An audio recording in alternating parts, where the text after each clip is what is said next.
Nós vamos analisar agora duas frases para a gente trabalhar com a relação de sentido entre as palavras. A primeira frase, ou o primeiro período, seria a mulher insatisfeita chegou. Primeira coisa que a gente olha, nós já combinamos, é o verbo. O verbo aí é chegou. Esse verbo, indiscutivelmente, é um verbo de ação, não é isso? E depois que a gente acha o verbo, o que a gente tem que fazer? Dividir a frase em dois grupos. O grupo não verbal do grupo verbal. A parte que tem verbo da parte que não tem verbo.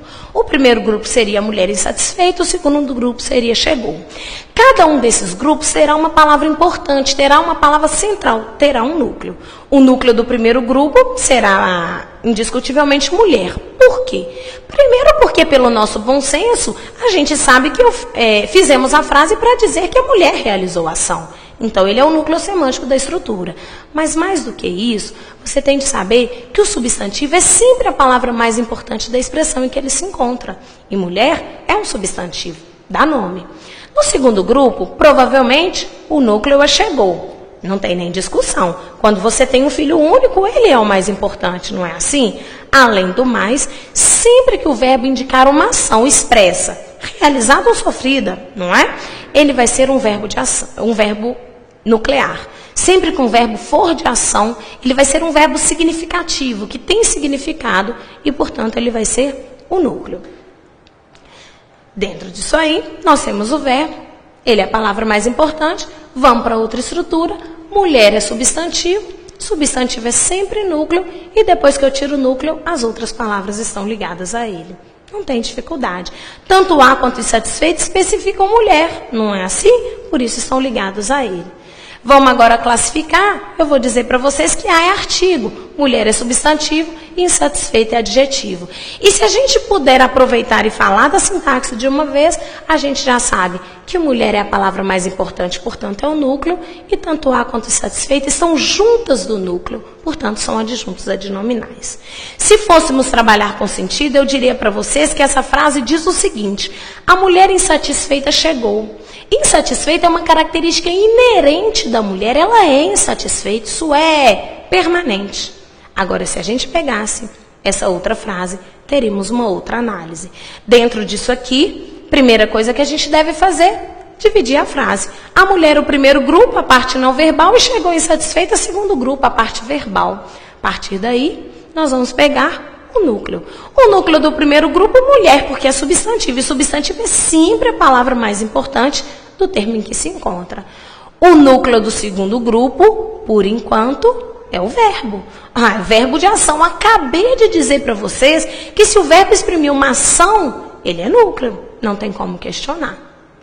A partir daí, mulher é a palavra mais importante. Beleza. Depois que a gente tirou os núcleos, o que nós vamos fazer? Tirando os núcleos, destacando os núcleos, as outras palavras estarão ligadas a ele. Tudo bem que A está ligado à mulher, não tem problema. Acontece que insatisfeita também está ligada à mulher. Pela nossa lógica, o núcleo seria chegou, então o lógico seria insatisfeito estar ligado a chegou, já que ele é a palavra fundamental do segundo grupo. Acontece que insatisfeita não está nem aí, passa por cima do núcleo e se liga lá ao núcleo do sujeito. Ele ignora o núcleo da sua expressão e vai ser escravo do núcleo da expressão anterior. Ou seja, esse insatisfeita, ele é uma característica de mulher. Agora, como que eu soube disso? Pela flexão.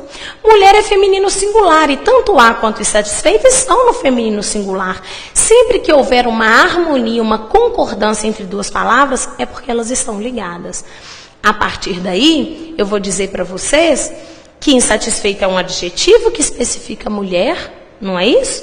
E que a função dele, dentro dessa estrutura, não é estar junto do nome no sujeito, mas é estar no predicado. Chegando aí, eu vou dizer para vocês o seguinte: insatisfeita é tanto núcleo quanto chegou. Nós vamos aprender lá na frente o predicado verbo nominal, nós vamos dizer que a mulher chegou e estava insatisfeita na hora que chegou, mas isso não é importante para a aula de hoje. O importante é vocês vocês visualizarem uma coisa. Insatisfeita, embora esteja na parte verbal, não está ligada ao núcleo da parte verbal. Ele passa por cima desse núcleo e se liga ao núcleo lá da parte não verbal.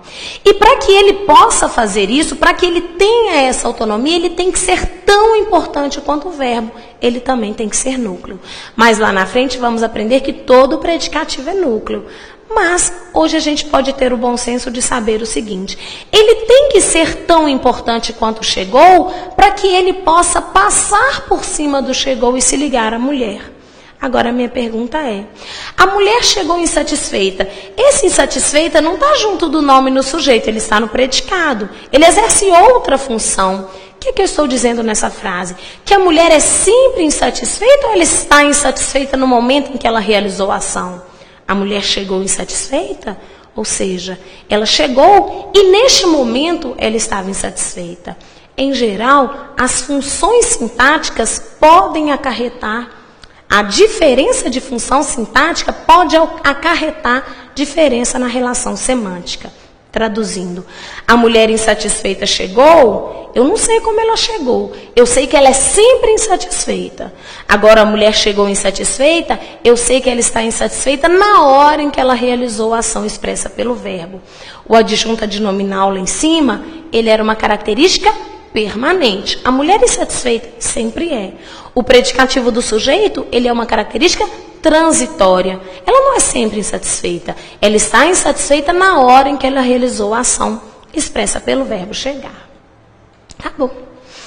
A partir daí, eu queria que vocês soubessem que o substantivo, sendo sempre núcleo, pode ter ligado a ele um artigo, um adjetivo, um numeral ou um pronome. Vimos isso lá no primeiro exemplo. Os meus 2 livros preferidos. Os artigos, meu pronome, 2 numeral, preferidos adjetivo. Todas essas palavras, quando se ligam ao substantivo, concordam com ele em gênero e número. Esse é um fundamento do português que tem que carregar para sempre. Toda palavra que se liga ao substantivo concorda com ele. Isso é regra de concordância nominal que nós vamos aprender lá na frente. Se o substantivo for masculino singular, tudo no masculino singular. Se ele for feminino plural, tudo no feminino plural. Além disso aí, nós temos uma classificação dos substantivos. Essa classificação ela não é cobrada com grande peso nos grandes concursos. Existem alguns cargos e alguns concursos que cobram, mas, em geral, isso tem pouco peso no português moderno. O substantivo ele pode ser classificado de 5 maneiras. E uma classificação não exclui a outra. Nós vamos trabalhar aqui, com isso vocês vão entender rapidinho. A primeira divisão seria a divisão do substantivo inconcreto e abstrato. Essa é uma divisão que dá uma discussão ampla. Tem aluno que fala, substantivo concreto é aquele que você pode pegar, abstrato é o que você não pode pegar. Isso é um pouquinho falho. Na verdade, gente, substantivo concreto é aquele que tem existência autônoma, não depende de outro ser para existir. Por exemplo, quando eu falo assim com vocês, mesa existe. Independente se eu acreditar, se eu puder pegar nela ou não, se ela estiver perto de mim ou longe, ela existe. Ela é um substantivo concreto. Agora, se eu falar com você a saudade que eu tenho da minha mesa, a saudade, ela já não tem uma autonomia. Porque o sentimento só existe se tiver alguma pessoa sentindo. Tem um teórico, tem um livro de um teórico que diz o seguinte: os substantivos abstratos, eles têm dependência dos substantivos concretos. Por exemplo, João é concreto. Agora, a tristeza depende do João sentir a tristeza para que exista.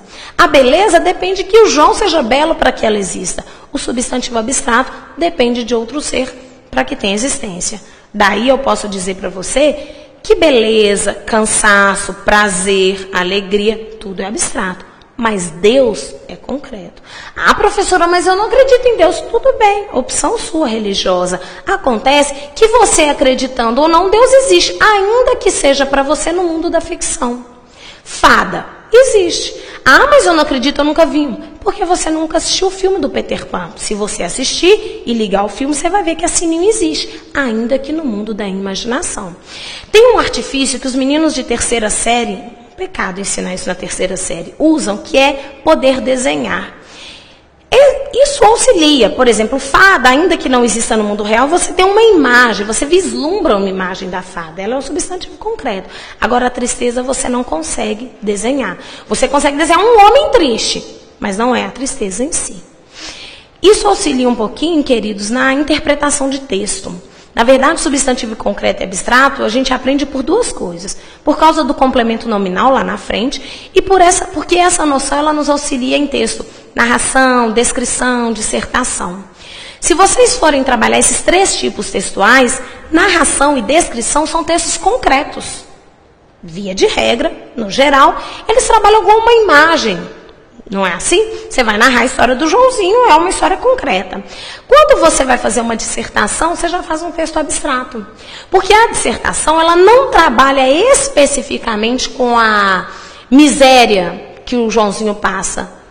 Não trabalha basicamente com a história do Joãozinho específico, mas trabalha com a miséria de uma forma geral, entende?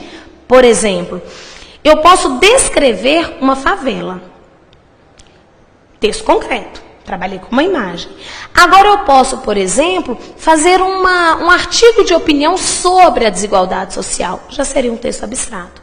Porque aí, na verdade, esse artigo de opinião, eu falar da pobreza, da desigualdade, eu estou falando de temas abstratos que dependem de outro ser para existir. Que dependem de outro ser, na verdade, para que tenha uma noção completada.